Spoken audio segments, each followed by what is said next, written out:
3, del 21 al versículo 31. Pero ahora, sin la mediación de la ley, se ha manifestado la justicia de Dios, de la que dan testimonio la ley y los profetas. Esta justicia de Dios llega mediante la fe en Jesucristo a todos los que creen. De hecho, no hay distinción, pues todos han pecado y están privados de la gloria de Dios. Pero por su gracia son justificados gratuitamente mediante la redención que Cristo Jesús efectuó. Dios lo ofreció como un sacrificio de expiación que se recibe por la fe en su sangre, para así demostrar su justicia. Anteriormente, en su paciencia, Dios había pasado por alto los pecados, pero en el tiempo presente ha ofrecido a Jesucristo para manifestar su justicia. De este modo, Dios es justo y a la vez el que justifica a los que tienen fe en Jesús.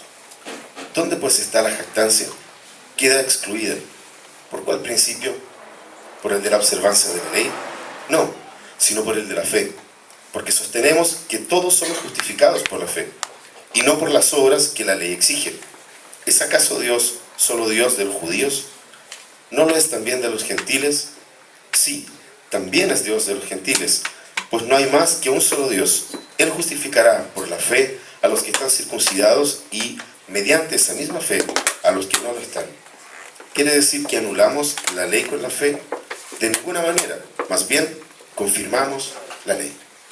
Hoy día nosotros continuamos con nuestra serie Profundizando las Raíces y vamos a ver aquí en Romanos 3, es un texto que yo quise tomar como ejemplo de un punto doctrinal muy importante que nosotros vamos a ver hoy día,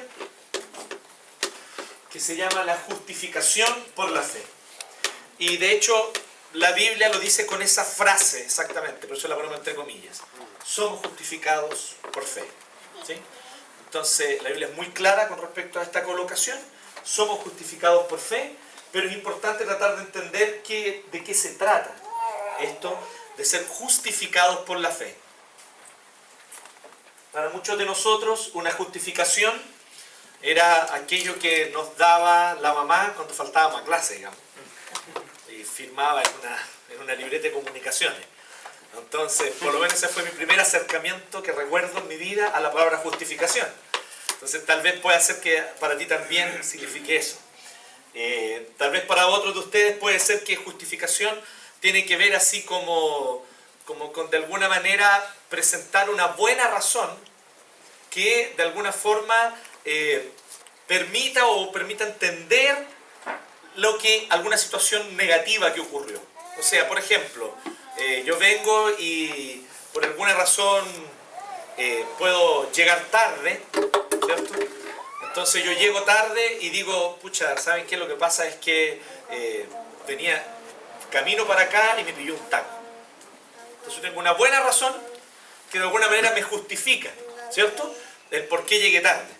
Entonces el Jano viene y dice, bueno, el pastor nos va a traer la palabra hoy día y de repente llego yo corriendo así, ¡fum! ¿Ah? ¿Cierto? Así, perdonen, me atrasé, pero me pasó esto. Entonces tengo una razón que justifica, ¿cierto? Entonces de alguna manera las personas pueden pensar también que esto es una justificación. Sin embargo, no es ninguno de esos dos sentidos en el cual queremos usar la palabra, ¿ya? En realidad la justificación es declarar justos, ¿ya? Y vamos a ahondar en eso durante el mensaje.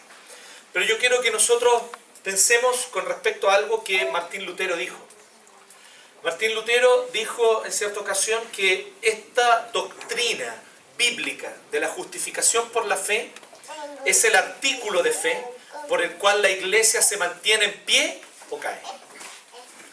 Si la iglesia pierde de vista esto, lo pasa a un segundo plano o deja de darle importancia, entonces también la iglesia empieza a caer, no tan lentamente muchas veces, en un deterioro. Y empieza la iglesia entonces a perder su foco. Y yo creo que sin duda alguna Martín Lutero tenía muchísima razón. Durante el siglo XVIII ocurrió en Estados Unidos e Inglaterra un evento que le llamaron el Gran Avivamiento. Ahora, ¿por qué le llamaron así? Porque fue un tiempo de renovación y de revitalización espiritual de muchos creyentes que habían tanto en Inglaterra como en Estados Unidos. Y a través de la predicación de un par de predicadores, uno de ellos se llamaba John Wesley y el otro se llama George Whitefield, y los dos eran sequísimos, eran extraordinarios, los dos eran siervos del Señor, tremendamente usados por Él, solo que John Wesley estaba equivocado en un punto, Whitefield estaba más claro en otro. Pero eso no importa, ese es un detalle. Tenemos temas doctrinales nomás, pequeños detalles. Pero con respecto a una cosa ellos tenían muy claro, la justificación por la fe. Y ellos enseñaban claramente esta doctrina en la medida en la que iban predicando de pueblo en pueblo. Estamos en el siglo XVIII. Entonces tenemos que medir lo que eso significa. Que ellos juntaran a 200, 300, 500 personas para predicar, sin esto, digamos, ¿sí? O sea, haya voz. ¿Ah? Y ellos entonces hablaban a multitudes y se dice que George Whitefield, cuando terminaba de predicar, si quedaba alguien en pie era muy difícil. Toda la gente se quedaba de rodillas, llorando, arrepentidos delante de Dios. Y uno de los hombres también que acompañó de alguna manera y que fue parte de este proceso se llamaba Jonathan Edwards. ¿Sí? Hermoso nombre, no tan lindo apellido. Y Jonathan Edwards, él era pastor en una iglesia en un lugar que se llama Northampton, en Massachusetts. Creo que es Massachusetts, ahora no sé, estoy chamullando. No, en Inglaterra. Entonces estaba allí Jonathan Edwards y él decide empezar en su iglesia una serie de predicaciones sobre la justificación por la fe. El resultado de esto fue que toda la ciudad, que iba toda la iglesia, era gente muy religiosa, así que iba toda la iglesia, era muy común. Imagínense, pueblo chico del siglo XVIII, háganse ese panorama. No sé si vieron La Aldea. ¿Vieron esa película, La Aldea? O los que la vieron, es como eso, ¿sí? Era como ese el estilo de vida que llevaba, un estilo de vida de pequeñas casas, toda la gente viviendo juntos, la iglesia al medio y todos iban a la iglesia el domingo. La casita en la pradera.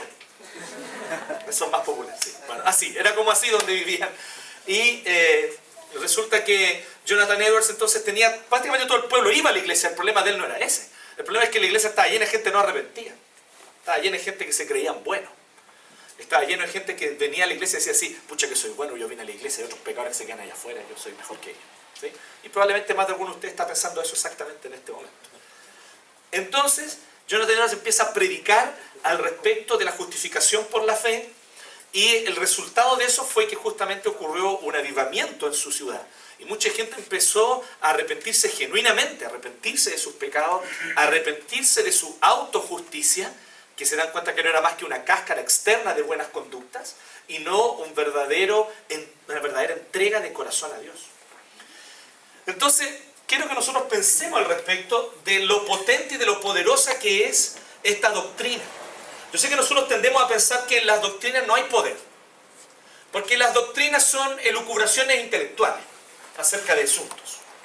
Entonces, decir que una doctrina es poderosa es como, ¿qué hace poderosa una doctrina?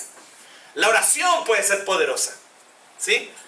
Un momento así donde cantamos bien fervoroso, ahí hay poder. Pero una doctrina poderosa, déjeme decirle que sin duda alguna que es así. Porque de hecho la justificación por la fe es solamente un nombre, tal vez un poco más detallado, que da un poco más de luces, para una palabra que es el centro de la Biblia, evangelio. La justificación por la fe es la única manera correcta de entender el evangelio. Si tú quieres entender qué es el evangelio, no es solamente una lectura bíblica que aparece los domingos en una columna comentada por un cura. El evangelio es el poder de Dios, dice el apóstol Pablo en Romanos 1:16. Y dice que ni siquiera hay que ponerle poder, no hay que agregarle poder. Algunos dicen así, no, este hombre predicaba el evangelio y le ponía poder. ¿Cómo es posible? Eso no es posible, el evangelio ya es el poder.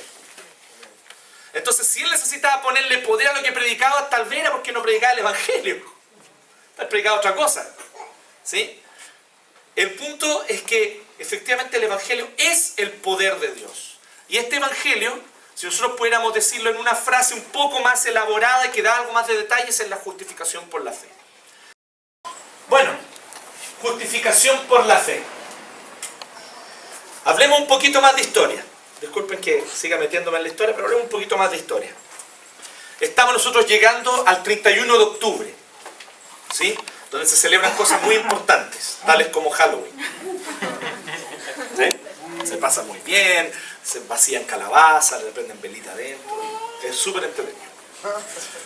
Pero también hay otras cosas que nosotros celebramos. Y una de las cosas que nosotros celebramos el 31 de octubre y que recordamos le dicen el Día de la Reforma Protestante. Ahora, ¿por qué le dicen el Día de la Reforma Protestante? Le dicen así porque fue el momento en el cual ocurrió el primer evento que va a desenredar una historia tremenda en el siglo XVI. Corría el año 1517 y un cierto monje agustino llamado Martín Lutero había encontrado en la lectura y en el estudio de la Biblia que él por fin podía hallar paz para una culpa endémica que él llevaba toda su vida. Martín Lutero era alguien cargado de culpa. Se sentía constantemente culpable. Algunos dicen que Martín Lutero estaba medio loco. Que Martín Lutero efectivamente tenía una especie de obsesión compulsiva con la pureza espiritual. Ustedes saben, los obsesivos compulsivos son estos compadres que se tienen que lavar las manos 20, 30, 50 veces en el día. No pueden hacer nada y tienen que volver a lavarse las manos. ¿Sí? Hay algunos que llegan a tal punto de su patología que se lavan las manos y botan el jabón. Y adentro de su gabinete o de su baño, de lo que sea, ¿cierto? Hay allí un montón de jabones. Entonces usan uno, lo botan y después tienen otro, tienen que abrirlo de cero. Se llama obsesión compulsiva. No pueden tocar la manilla de la puerta porque tienen que venir y ponerse un paño o algo. Y tienen un paño. ¿Sí? Es maravillosa esa enfermedad. Hay personas, por ejemplo, el otro día yo estaba en el supermercado, por primera vez yo vi una señora que llegaba y apenas llegó, entró al supermercado, sacó una de estas bolsitas para poner las verduras y las frutas, para pesarlas, la sacó y lo puso en la manilla del carro. Y ahí tomó el carro y caminó. Lo encontré espectacular. ¿Sí? ¿Por qué? Porque el obsesivo compulsivo es un tipo muy realista. Si hay gérmenes en todos lados. ¿Sí o no? ¿Qué es lo que no tiene gérmenes? No, en buena onda. Yo sé que todos amamos la higiene, que la higiene es muy linda, la higiene es bonita, pero si cumpliéramos todos los estándares higiénicos para no tener gérmenes, no viviríamos aquí en este mundo. ¿Se entiende? Tendríamos que dormir en, ¿cómo se llama? Cámara hiperbárica, donde dormía Michael Jackson. ¿Sí? Tendríamos que dormir así como Michael Jackson. O sea, ¿qué es lo que qué viviríamos? ¿Qué cosas disfrutaríamos? O sea, ¿cuántos de ustedes han comido sopaipilla en la calle? Gloria a Dios, hermano. Entonces, si nosotros estamos constantemente preocupados de la higiene, de alguna manera hay un asunto realista en eso. Si es verdad que todo está lleno de gérmenes. Martín Lutero era un obsesivo compulsivo. Este compadre tenía un serio problema patológico. Y escandalizados psicólogos y estudiantes de psicología, fue sanado sin la psicología. Fue sanado por el poder del Evangelio. Porque él tenía una obsesión compulsiva que consistía en lo siguiente: yo siempre estoy pecando. Como buen monje tenía que confesarse con su superior. Un día el compadre se quedó 6 horas confesándose. Y ustedes dirán, te ha sido muy malo Lutero haberse confesado 6 horas. ¿Saben qué es lo que le dijo el superior? Le dijo, ¿sabéis qué, Lutero? ¿Por qué no te voy a cometer un pecado de verdad? Y de ahí volví a confesar. Me confesáis puras leceras, compadre. Estoy hasta acá con tus confesiones. Que hice esto, pero lo hice con este sentimiento. Que hice esto que es bueno, pero lo hice con orgullo. Y hice esto, ¿sabes qué? Ya me tenía aburrido. Pero Lutero sentía un verdadero peso.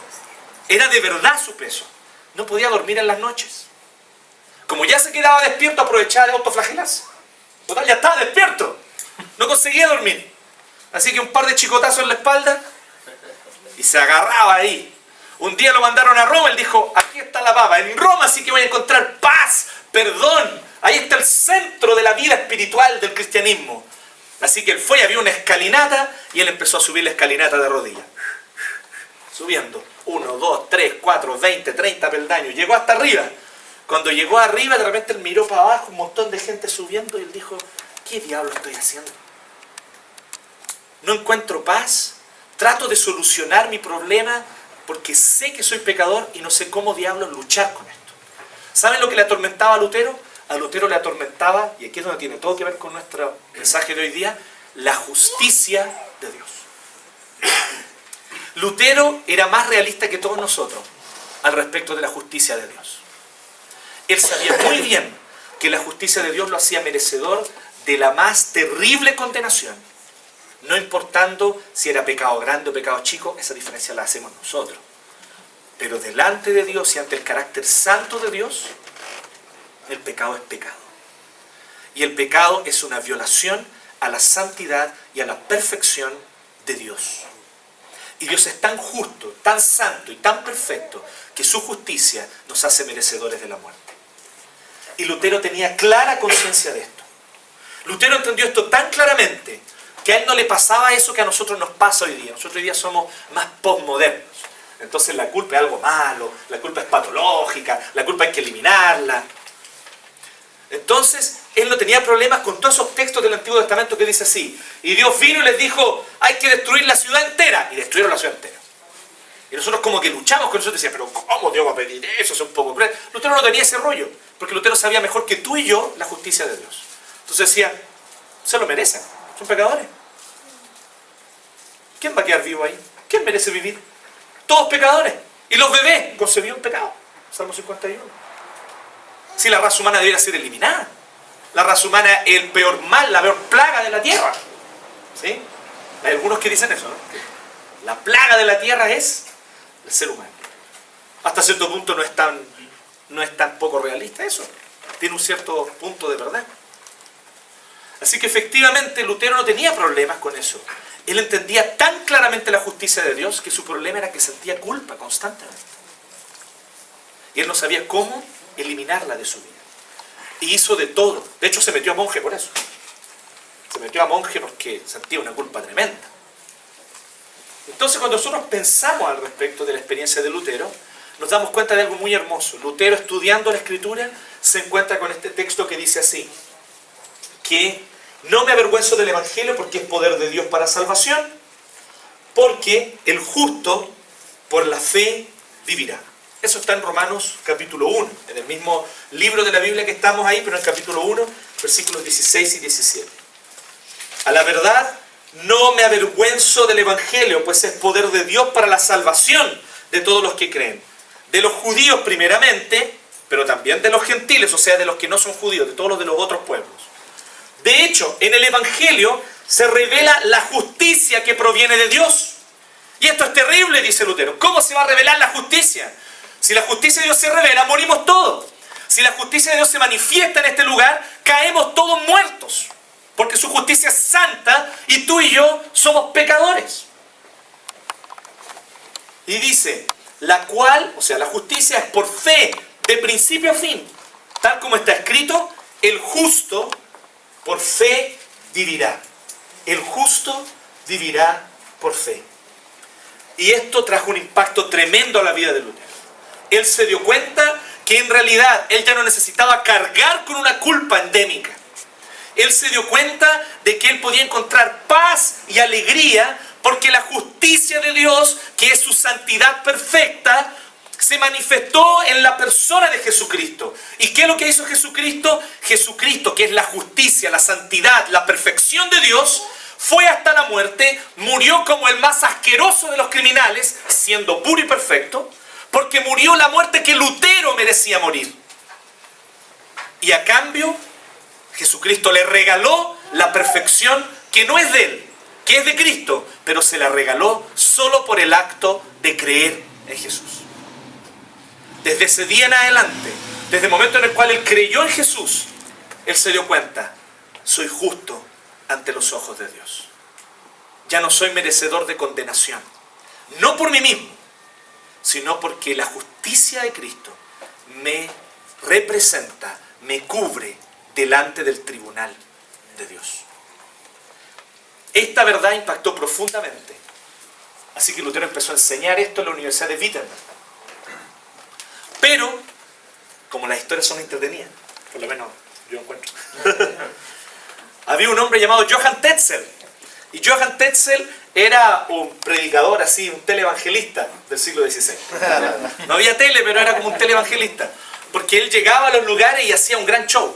Entonces él llegaba, instalaba un escenario, y había unos tambores, y llegaba la gente, y él venía y les hablaba de las penas del infierno, lo terrible que es el infierno, y toda la gente le daba temor. Entonces venía y decía, si ustedes quieren perdón por lo tanto, lo que ustedes necesitan es comprar una indulgencia.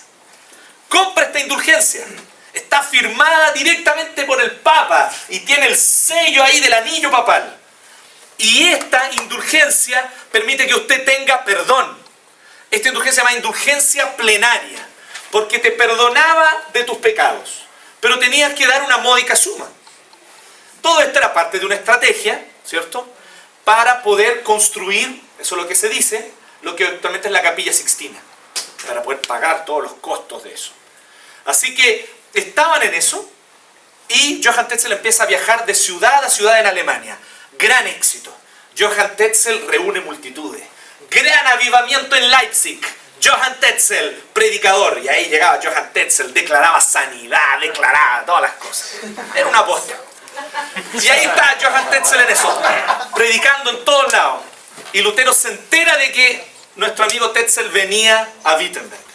Lutero entonces se indigna con esta situación y viene, y antes de que Johann Tetzel llegue, un día 31 de octubre, ahí estaba el tema, el día 31 de octubre él vino y clavó 95 tesis para ser discutidas al día siguiente. La universidad tenía la costumbre el día 1 de noviembre, que era un día feriado, ¿sí?, igual que para nosotros aquí, es un feriado católico, por lo tanto ya en ese tiempo se vivía en Alemania, y para el día 1 de noviembre aprovechar el feriado de discutir algún tema que algún profesor propusiera. Y él propuso, discutamos este tema de las indulgencias, y clavó las 95 tesis en la puerta de la catedral. Es entretenido esto, porque en la puerta de la iglesia o la capilla de Wittenberg, de la universidad, algunas personas piensan lo siguiente, que Lutero fue como un acto subversivo, se puso pasamontaña de noche y clavó las 95 tesis. Nada que ver, la puerta de la iglesia era como el diario mural. Todo el mundo clavaba cosas, ¿sí? Era súper normal. Entonces fue y clavó sus 95 tesis tranquilamente, nadie lo persiguió, los pacos no lo persiguieron, no pasó nada. Él puso sus 95 tesis tranquilamente. Discutamos esto, propuso él. Las 95 tesis fueron un furor. Porque las 95 tesis él cuestionaba y él decía, espérense un poquito. El Señor nos dice que la única indulgencia que es válida delante de Él es el corazón arrepentido. Que al corazón contrito y humillado Dios no lo desprecia, dice el Salmo 51.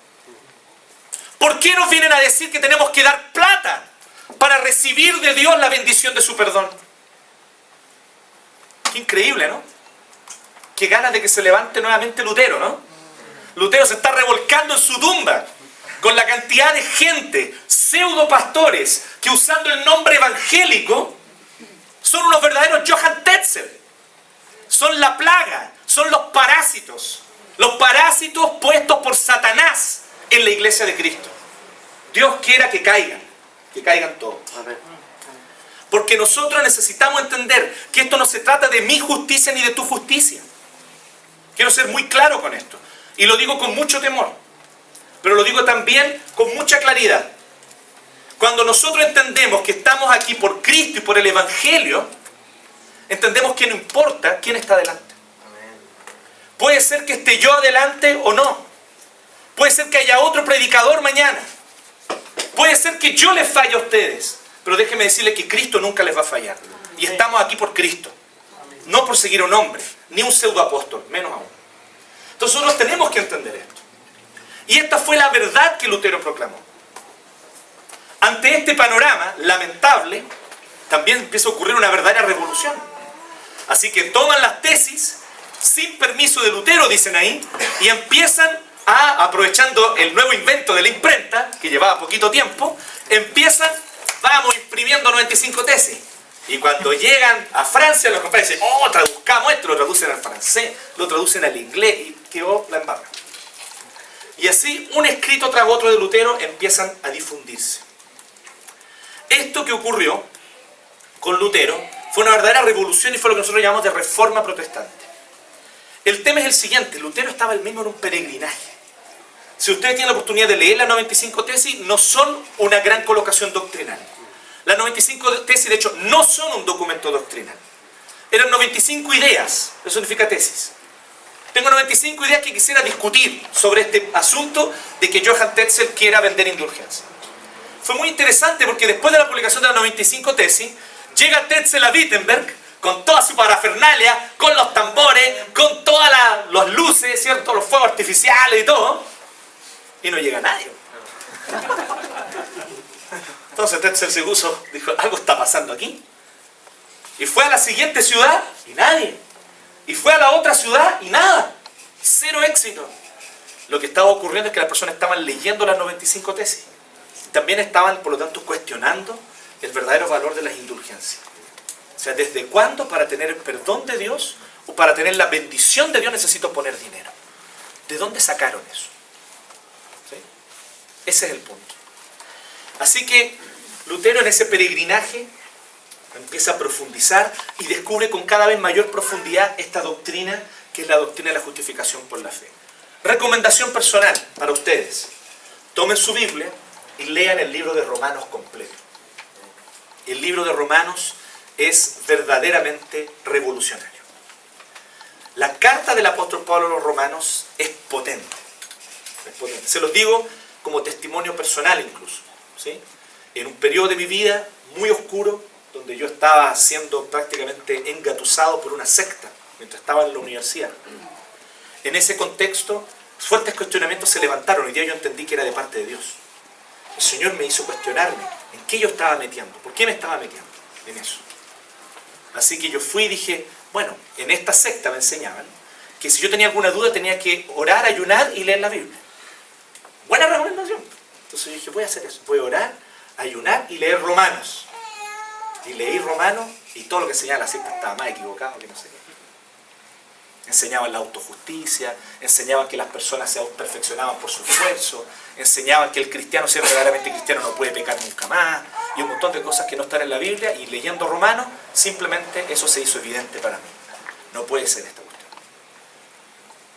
Así también han habido muchos que leyendo el libro de Romanos han escuchado, incluso literalmente, dicen algunos, la voz de Dios. Agustín de Hipona en el siglo IV dice que estaba ahí sentado en toda su volada filosófica maniqueísta, y estaba sentado, su mamá oraba por él, la mamá de Agustín oraba por él para que se convirtiera. Agustín era un promiscuo, ¿verdad? Yo sé que ustedes deben empezar a decir San Agustín, un santo, sí, el compadre era un sinvergüenza, promiscuo, se acostaba con cuánta mina tenía, el compadre era terrible. Y San Agustín entonces, cuando conoce el Evangelio, pues se produce en él, lógicamente, la reacción totalmente contraria a todo lo que él había vivido. Pero todo surge, dicen, porque él escuchó una voz que le dijo, toma y lee.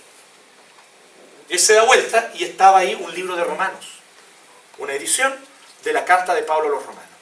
Y él tomó y empezó a leer, y así fue como le entregó su vida a Cristo. Lo mismo pasa con Lutero, ¿cierto? Casi 12 siglos después. Cuando nosotros vemos entonces el poder del Evangelio, nosotros podemos entender de qué se trata. Quiero que nosotros, desde este texto de Romanos 3, 21 al 31, podamos nosotros explorar algunas verdades que están aquí.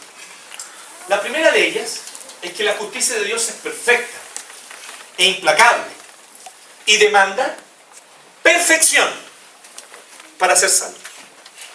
No estás escuchando mal, estás escuchando exactamente lo que estoy diciendo. ¿Quieres ser salvo? Tienes que ser perfecto. Dios no acepta en el cielo a nadie que sea menos que perfecto.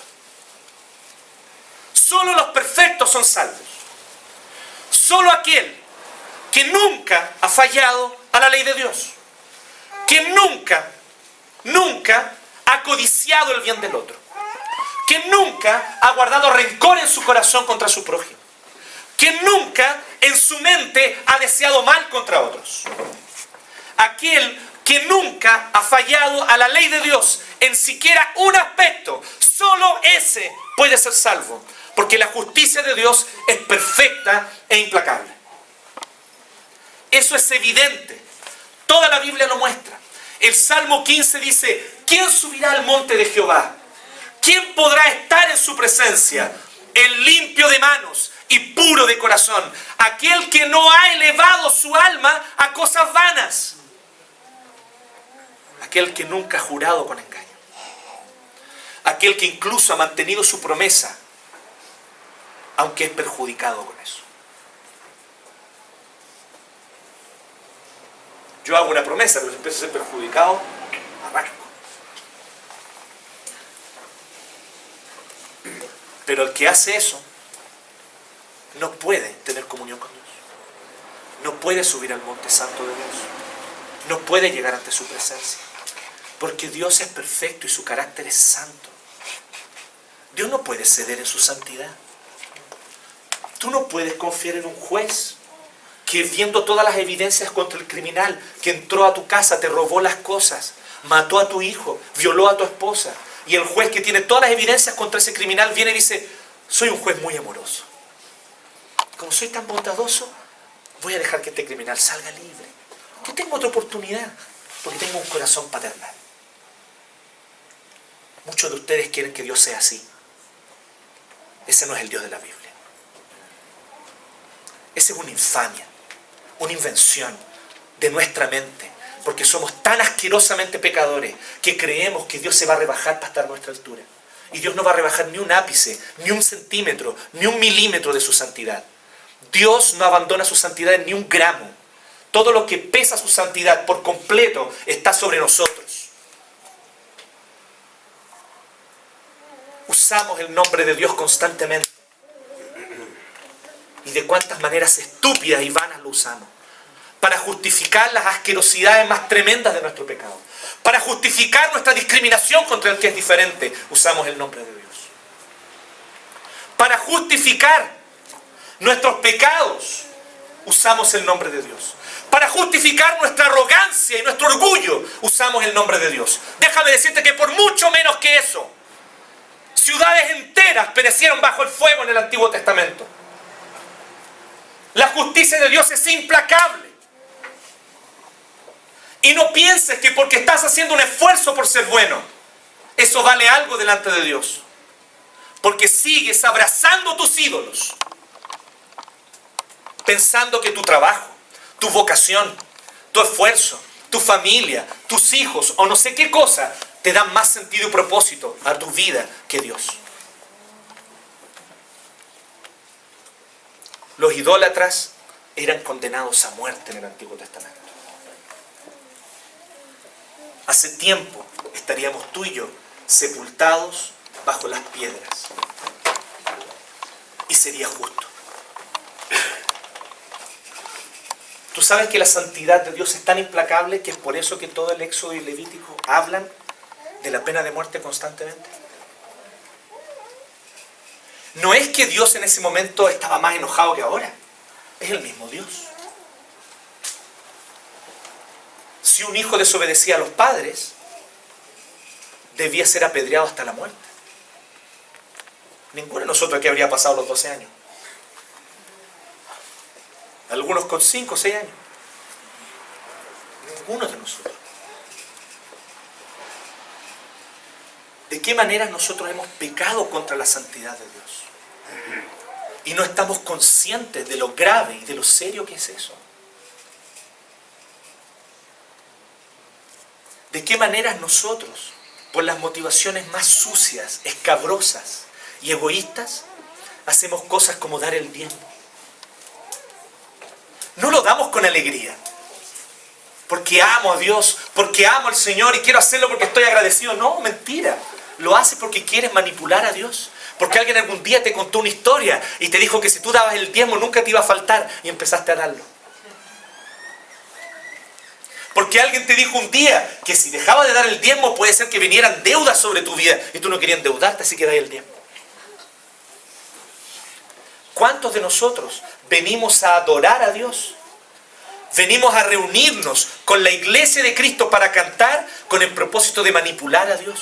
Porque quiero que me vaya bien. Estoy haciendo un gran esfuerzo por mis estudios. Estoy haciendo un gran esfuerzo por mi trabajo. Dios debe compensarme. Así que yo voy a ir cada domingo. Voy a estar allí para que Dios me bendiga y me vaya súper bien en mi trabajo. ¿Dudas que esa es tu motivación? Entonces dime, ¿con quién es el primero con quien te enojas cuando te va mal? ¿No es con Dios? Te he dado mi tiempo. Le doy a Dios mi tiempo. Le doy a Dios mis oraciones. Le doy a Dios mis canciones. Voy a la iglesia a aguantar un montón de compadres que son diferentes a mí, que me caen mal más encima. Y Dios no me bendice. Y te enojas con Dios. Mereces muerte, condenación por todas esas asquerosidades de tu corazón. La justicia de Dios es implacable.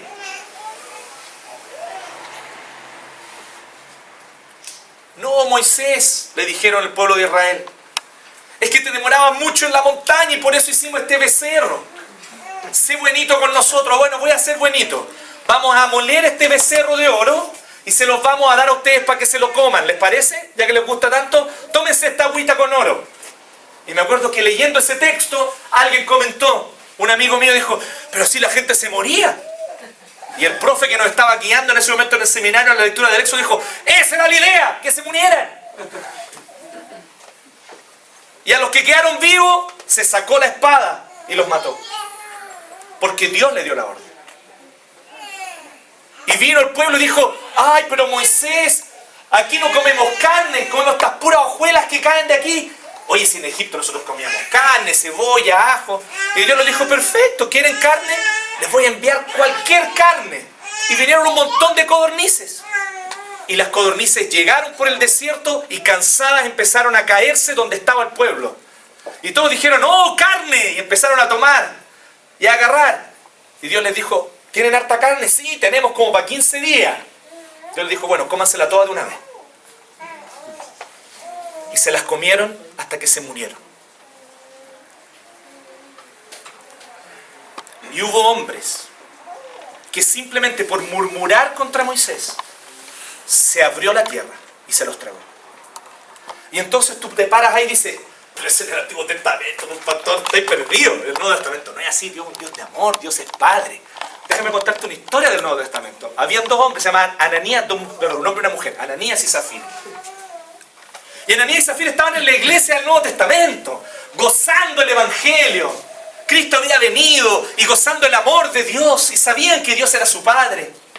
Y un día ellos vieron que un hombre llamado Bernabé, con generosidad y gratitud, espontáneamente, vendió todo lo que tenía y lo dio a la iglesia para que lo repartieran a los necesitados.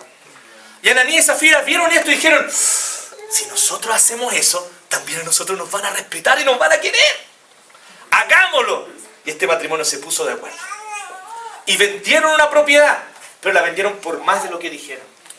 Así que fueron delante de Pedro y le dijeron, ¿sabes qué? Esta propiedad la vendimos por tanto. Y Pedro le dijo, ¿y por qué mientes contra el Espíritu Santo? Y cayó muerto. Llegaron los jóvenes de la iglesia y se llevaron el cuerpo, dice. Hasta ese detalle es tan bonito. Los jóvenes de la iglesia agarraron el cuerpo y se lo llevaron. Y después llega su esposa, sin saber lo que había pasado. Y Pedro le preguntó, dime, ¿por cuánto vendieron la propiedad? Por tanto, dijo ella. También mintió. ¿Por qué mientes contra el Espíritu Santo? Le dijo Pedro. Y de nuevo cayó muerta Zafira. Y vinieron los jóvenes de la iglesia, la envolvieron y se la hallaron para enterrarla. Se unieron juntos por lo menos. Fue una linda historia de amor. El apóstol Pablo en 1 Corintios capítulo 11 le dice a la iglesia de Corinto, muchos de ustedes se acercan a la mesa del Señor sin arrepentimiento. Y es por eso que muchos de ustedes están enfermos y otros de ustedes incluso se han muerto. Dios sigue matando personas por su justicia. No te engañes. Hay gente, incluso que son creyentes, pero molestan demasiado aquí. Dios se los lleva. La justicia de Dios es así. La justicia de Dios es así. Si nosotros no entendemos esto, nunca vamos a ser gratos por la salvación. Nunca. Siempre queremos reservar una puntita, un pedacito, 1 milímetro cuadrado, donde valga mi esfuerzo, donde valga mi mérito, donde valga lo que yo soy. Es que yo soy distinto a los otros. ¿No es eso lo que piensas de ti constantemente? Oye, no, si yo sé que fulano, pucha, no, realmente es súper ingrato, pero yo no soy tan así. Yo soy menos. Como para de alguna manera decirnos y consolarnos. Es por eso que Dios me ama. Es por eso que Dios me salvó. Algún mérito tengo. Y Pablo nos dice, no es posible. ¿Por qué? Porque nuestra condición pecadora hace la salvación absolutamente inaccesible por nuestro esfuerzo. ¿Qué dice Romanos 3:23? Por cuanto todos pecaron y están destituidos de la gloria de Dios. Estamos destituidos de la gloria de Dios. No es posible ser salvo, no importa el esfuerzo. Y si tú lees el libro de Romanos entero, tú vas a ver que viene Pablo y dice así, y ahí están los paganos, y los paganos están sin excusa. sin excusa, porque ellos pueden conocer a Dios como creador de todo. Todas las obras de la naturaleza les muestran al creador, pero ellos prefieren levantarse ídolos. Ellos prefieren hacerse ídolos y adorar a las criaturas en lugar del creador. Ahí entonces, la gente que estaba en Roma escuchando esto y leyendo la carta que Pablo le había enviado, muchos de ellos podrían decir, uy, pero nosotros somos buenos, somos gente civilizada, somos romanos, tenemos un código romano. Y es un buen código. Somos gente civilizada, no como esos bárbaros que le sacan las tripas a la gente, tienen rituales raros. ¿Y qué es lo que dice entonces Pablo? Le dice, oye, ¿tú quién te crees?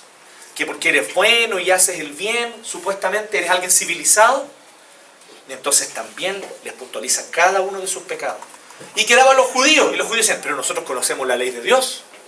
Somos buenos, conocemos la ley de Dios y la seguimos. ¿Y qué es lo que les dice el apóstol Pablo? Ustedes vienen y enseñan a los demás y se creen los directores de las conciencias de otros, pero están igualmente bajo pecado. Vienen y enseñan, no debes mentir, y mientes. Tú dices, no debes adulterar, que eso es feo. Y adulteras con tu mente y con tu corazón, constantemente.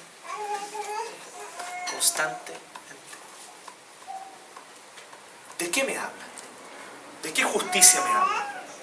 Entonces él dice, por cuanto todos pecaron y están destituidos de la gloria de Dios. No es posible ser salvos porque somos pecadores. No importa el esfuerzo que hagas, nunca te salvarás. Yo sé cuál es el juego que tú haces, yo también lo hago. Nos conocemos, no nos vamos a ver la suerte entre gitanos. Tú te comparas con gente más mala que tú, ¿cierto? Ese juego es fácil, yo también lo juego. Todos lo hemos jugado. Entonces venimos y decimos, no, pero el chacal de la vuelta, mano. Yo agarré del brazo fuerte nomás a mi señor y lo corté en pedacitos. Le dije una palabra fea, pero no. ¿Sí? Es fácil, ese juego es fácil jugarlo. Pero cuando se trata de la salvación, Dios no está jugando. Y esos jueguitos no le sirven a Dios. Él sabe muy bien quién eres. Y Él sabe muy bien cuáles son tus intenciones. Y si tú miras adentro de tu corazón, vas a saber también qué hacer. Vas a saber que efectivamente tus intenciones son siempre de manipular a otros y a Dios, constantemente. Incluso cuando haces lo bueno. Incluso cuando haces lo que la Biblia dice que debes hacer. Lo haces con la intención de manipular a Dios, de manipular a los demás, de ganar estatus, o de que Dios a cambio te dé bendición, o te dé algo. Sin embargo, la justicia de Jesús es la única perfecta, y esta justicia nos es imputada por fe. Esta palabra tienes que grabarla. Imputada. ¿Sí? Es una palabra muy entretenida, porque además como que uno dice un garabato entre medio sin decirlo. ¿Sí? La justicia nos es imputada. Entonces eso recuerda cuál es la condición verdadera de nuestro corazón delante de Dios también. La justicia nos es imputada por Dios. ¿Qué significa esto? ¿Sabes por qué tú y yo merecemos condenación? ¿Sabes por qué tú y yo no podemos ser salvos? ¿Sabes por qué tú y yo no podemos ir al cielo, no importa cuánto nos esforcemos? ¿Sabes por qué? Porque Dios tiene un tribunal. Y en este tribunal, Él conoce todas, absolutamente todas, tus acciones, actitudes, pensamientos y motivaciones. Y motivaciones. Él lo sabe muy bien. Él las conoce muy bien. Y por esa causa, delante del tribunal de Dios, tú eres culpable. Y ya hablamos recién. Dios no es un juez que vaya a ceder de su justicia porque, es que en el fondo soy un Dios paternal también, no solamente soy juez. Dios no puede ceder de su justicia, no puede. Él no puede pasar por alto tus pensamientos pecaminosos, las motivaciones turbias con las que haces cosas santas. Él no puede pasar por alto eso. Así que Él ve tu corazón, ve tu vida y tú estás condenado por tu esfuerzo. Ante el tribunal de Dios es condenación lo que tú mereces y lo que yo merezco. Pero ¿qué dice el apóstol Pablo? Él dice lo siguiente, desde el 24. Pero por su gracia son justificados gratuitamente mediante la redención que Cristo Jesús efectuó. Dios lo ofreció como un sacrificio de expiación. ¿Sabe lo que es un sacrificio de expiación? Cuando en el Antiguo Testamento algún judío pecaba, él debía presentar un animal para que ese animal fuera derramada su sangre y entonces fuera quemado completamente en un altar. Totalmente. Se quemaba todo. Pelo, hueso, pezuña. No piensen que salía rico olor a asado ahí, no. Ahí salía olor a pelo quemado, a hueso quemado. Ese era el olor que había ahí. Y ese animal le recordaba al pecador que su pecado no puede ser pasado por alto. Alguien tiene que pagar. Y en este caso, pagaba el cordero. Inocente. Que sin haber cometido pecado, pagaba por el pecado de ese hombre que venía a confesarlo. Pablo dice que Jesús es ese cordero. Que toda la seguidilla y los millones de corderos del Antiguo Testamento fueron solo sombras. Eran solo sombras en un espejo oscuro del único y verdadero cordero que vale delante de Dios. Jesucristo, su propio Hijo. Porque déjame decirte algo. Al contrario de tú y yo, Jesús es perfecto. Amén. Cuando vemos la luz de la Biblia, ¿cierto? Nos damos cuenta. Qué terribles de pecadores somos, ¿cierto? Cuánta es la repugnancia de nuestro corazón. Ahora contrasta eso con que Jesús no es nada de lo malo que tú eres. Nada. Él nunca hizo algo para manipular a otros. Él nunca miró a otros con desdén, con desprecio, sintiéndose mejor. Y eso que era mejor. Qué heavy. Y nosotros, que somos un moco pegado en un zapato, constantemente comparándonos para sentirnos mejor que otros. Y él, que sí era mejor, solo vino a amar, a servir. Perfecto. Jesús es perfecto. Jesús es el hombre, el único hombre que puede entrar al cielo. Y las dos puertas del cielo se abren de par en par y lo reciben con alegría. Jesús es el único que puede llegar ante la presencia de Dios y subir el monte de Jehová y subir confiadamente, porque nunca elevó su alma a cosas vanas. Porque Jesús es limpio de manos y puro de corazón. Amén. Sí, Señor. Porque Jesús nunca juró con engaño. Y aun cuando fue perjudicado, no dejó de cumplir su promesa. ¿Y saben cuál fue la promesa que él le hizo al Padre? Iré a la tierra a dar mi vida para que otros sean salvos. ¿Y saben lo que ocurrió? Los amigos por los cuales él murió lo abandonaron. Y él no dejó de ir hacia la cruz. Él fue perfecto. Y esa justicia y perfección es inalcanzable para ti y para mí.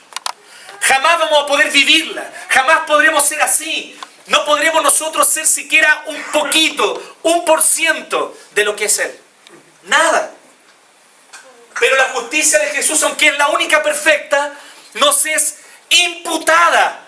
Significa esto, que Él va y muere como pecador ante el tribunal de Dios. Lo que Jesús hizo fue lo siguiente: Padre, pásame el expediente de Jonathan, por favor.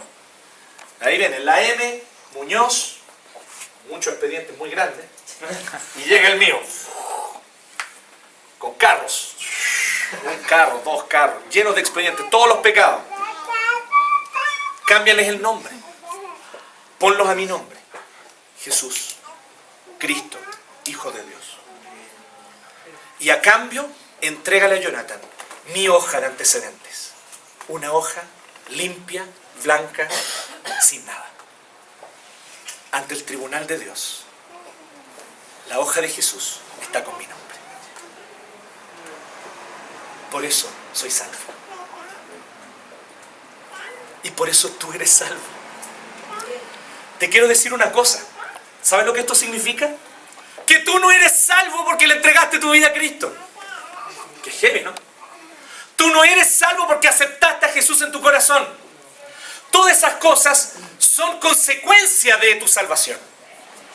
Tú eres salvo porque fuera de ti, hace 2000 años, en una colina, allá en Palestina, un hecho histórico ocurrido hace 2000 años, a miles de kilómetros de aquí, allá fuiste salvo sobre esa colina. Allá Jesús derramó su sangre por ti. Amén. La salvación es tuya y es mía por fe, pero está fuera de mí. Y eso es maravilloso. ¿Sabes por qué? Porque si estuviera dentro de mí, seguro yo la he hecho perder. Pero está fuera. ¿Se acuerdan del juego de mantener la escoba en equilibrio? Había un juego que nosotros hacíamos cuando niños. Mi hermano, yo quedaba admirado. Él venía y tomaba una escoba y la ponía, afirmaba al revés, ¿cierto? Y tomaba la escoba y la afirmaba y mantenía el equilibrio. Y yo quedaba impresionado. ¿Alguna vez jugaron ese juego? Yo decía, pero ¿cómo lo hace para mantener en equilibrio esa escoba? Y él decía, inténtalo tú. El malvado, sin decirme cuál era el secreto. Y yo venía y la ponía y ¡fua! Se me caía. Y la seguía y se me caía. Y entonces un día él me dijo el secreto. Mira, el secreto está en que no te miré el dedo, por Gil. Mi hermano era muy amoroso conmigo. No te mires el dedo. Tenés que mirar la punta de la escoba ahí arriba. Y si tú miras esa punta de la escoba y el otro extremo, ahí entonces tú vas a poder mantener el equilibrio naturalmente. Solo por mirar el otro extremo. La vida cristiana es así. Mientras menos te miras a ti mismo y tu caminar, y más miras a Cristo, más tu vida se mantendrá en pie. Lo que hace que te caigas es que te miras demasiado a ti mismo. ¿Cuánto hice bien? ¿Cuánto no hice bien? Que aquí lo hice bacán, que aquí no fallé. Y pasas en un péndulo entre el gozo arrogante, porque te sientes mejor que otros cuando lo haces bien, y la culpa sin esperanza, porque te sientes un desastre, horrendo y asqueroso. En ambos extremos no estás viendo lo único que importa ver. Cristo es tu Salvador. Cristo es tu Salvador. La justicia de Cristo te es imputada, o sea, ante el tribunal de Dios en los cielos, Dios te ve perfecto. Solo porque creíste que Jesús derramó su sangre por ti. Y confiaste en que ese sacrificio es suficiente para volverte a la comunión con el Padre. Eso es justificación por la fe, amigos. Eso es justificación por la fe. Justificación por la fe significa que Dios hizo una obra fuera de ti, por ti. Y gracias a eso, hoy día hay una obra en ti. Pero la obra en ti es consecuencia. Así que ¿quieres mirar el día que fuiste salvo? No te pongas a acordarte de esa fecha que marcaste en tu Biblia cuando levantaste la mano y pasaste adelante. No necesitas acordarte de ese campamento donde tú lloraste y le entregaste tu vida a Cristo. ¿Sí? Ustedes se ríen, pero estoy hablando de mí. Andrés lo sabe, él es testigo. Él estaba ahí.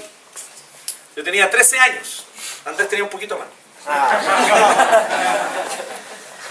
Y ahí de rodillas en las bancas del templo de la granja, yo lloré sintiendo la culpa de mi pecado y pidiéndole perdón al Señor.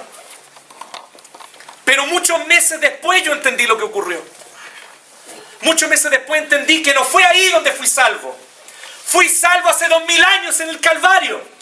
Ahí fui salvo. La salvación ocurrió fuera de mí y por mí. Y es por eso que hoy hay salvación en mí. Como consecuencia de. Mientras más miremos a lo que Cristo hizo por nosotros, fuera de nosotros, más entonces esta obra se manifestará en nosotros. Esa es la clave. Ahí está la clave. Y es por eso que Dios nos santifica como resultado de que ya nos justificó. ¿Qué es lo que es la santificación? el crecimiento, paso a paso. A veces 3 pasos para adelante, 2 pasos para atrás, pero avanzamos 1. Ese crecimiento en la fe, en el camino de Cristo. Vamos creciendo en santidad, aprendiendo a aborrecer lo malo, aprendiendo a amar la voluntad de Dios, aprendiendo a que nuestro corazón no se quede abrazado a las cosas que son estúpidas y vanas, y aprendiendo a abrazar y amar cada vez más aquello que es la voluntad de Dios. Eso se llama santificación, y la santificación es un resultado de que tú y yo ya fuimos justificados por siempre, eternamente, y esta condición nadie ni nada la puede cambiar, porque es un regalo. No hiciste nada para merecerlo, tampoco puedes hacer nada para desmerecerlo. Es un regalo, ya es tuyo y por siempre es tuyo. Pero no puede ser, con todo lo malo que he hecho, ¿cómo Dios me va a aceptar? Ahí está la falta de fe. Por eso que es por fe. Creerle a Dios. Creer en Dios, muchos lo hacen, es fácil. Creerle a Dios es otra historia. ¿Le crees tú a Dios? La justicia imputada, hermanos, es una de las verdades más maravillosas que la Escritura enseña. Déjame decirle que esta es la diferencia entre los creyentes que son bíblicos y aquellos que se dicen cristianos, pero tienen problemas con entender la profundidad de la fe cristiana.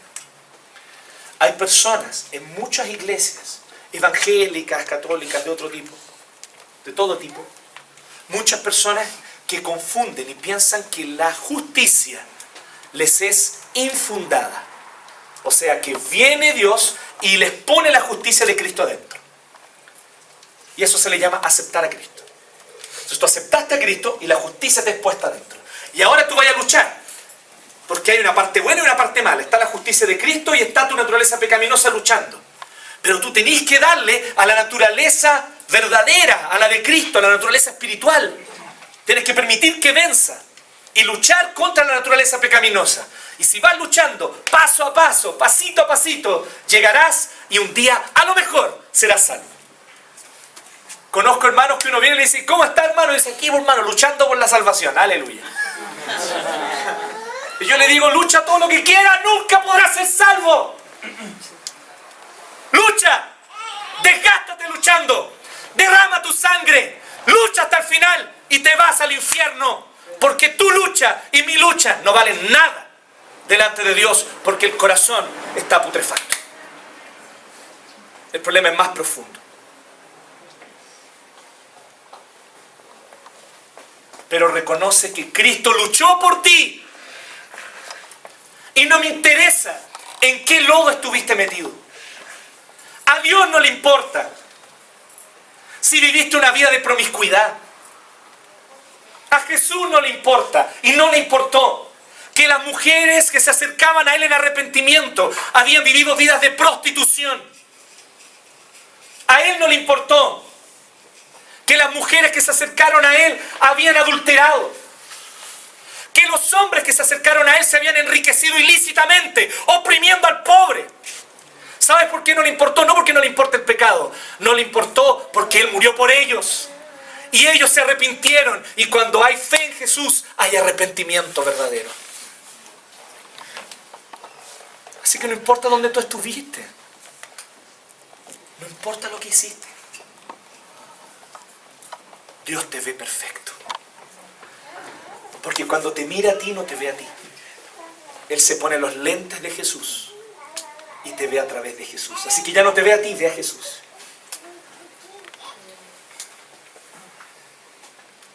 La justicia de Él te cubre. Ante el tribunal de Dios te cubre. Tu justicia y mi justicia están en los cielos. Y allí nada la puede echar a perder. Si tú tropiezas, si tú fallas, si tú eres rebelde, esa justicia se mantiene. se mantiene perfecta, sin un rasguño, porque está en los cielos. Porque está en los cielos. Por eso no hay que confundir. No es la santificación la que te justifica. Es porque ya fuiste justificado que ahora creces en santificación. No pongamos la carreta delante de los bueyes. Primero hemos sido justificados gratuitamente mediante la fe. Como consecuencia, la santificación opera en nosotros. Y día a día, como les digo, 3 pasos para adelante y 2 para atrás, así somos. Cuando avanzamos, entusiasmo máximo, gozo, aleluya. Cuando fracasamos con cuática. Caemos, metemos la pata, herimos a otro. Yo soy un desastre, pecador asqueroso. Pecador asqueroso. Me avergüenzo tanto de mí mismo, me avergüenzo tanto de lo que soy. Pero de una cosa no me avergüenzo, al igual que Pablo, no me avergüenzo del Evangelio. Porque por el Evangelio yo soy salvo. Te digo algo, avergüénzate de ti mismo todo lo que quieras, está bien. Pero nunca te avergüences del Evangelio. Porque es solo por el Evangelio que tú y yo ya somos salvos. Si ese no es motivo para gozarse por toda la eternidad, compadre, ¿qué más puede ser? No necesito estar revolcado en mi culpa. Cristo murió por mí. No necesito sentirme mejor que nadie. Cristo tuvo que morir por mí de tan malo que soy. No tengo derecho a sentirme mejor que nadie. Pero tampoco tengo derecho a remorderme en mi culpa miserable, comiéndome un gusanito. Porque Cristo murió gozosa y voluntariamente por mí. Porque me amó. Esta es la verdad del Evangelio. Y esta es la verdad que te santifica a ti, me santifica a mí. La santificación es el fruto de una obra que Dios hizo en la raíz. Si tú aún no has visto esa obra en tu vida, si tú aún no has confiado en lo que Jesús hizo por ti, ¿por qué lo vas a dejar para mañana? ¿Por qué dejarlo para más rato si tú ni siquiera sabes si más rato vamos a estar aquí? Volvámonos a Dios ahora. Digámosle al Señor, Señor, gracias por tu justicia. Gracias porque tu justicia está en los cielos. Nada la toca, nada la cambia, inmutable, perfecta. Y yo creo en esa justicia. Por eso soy salvo. ¿Qué te parece si le decimos eso ahora a Dios? Te invito a orar. Si quieres ponerte de rodillas en tu lugar, siéntate.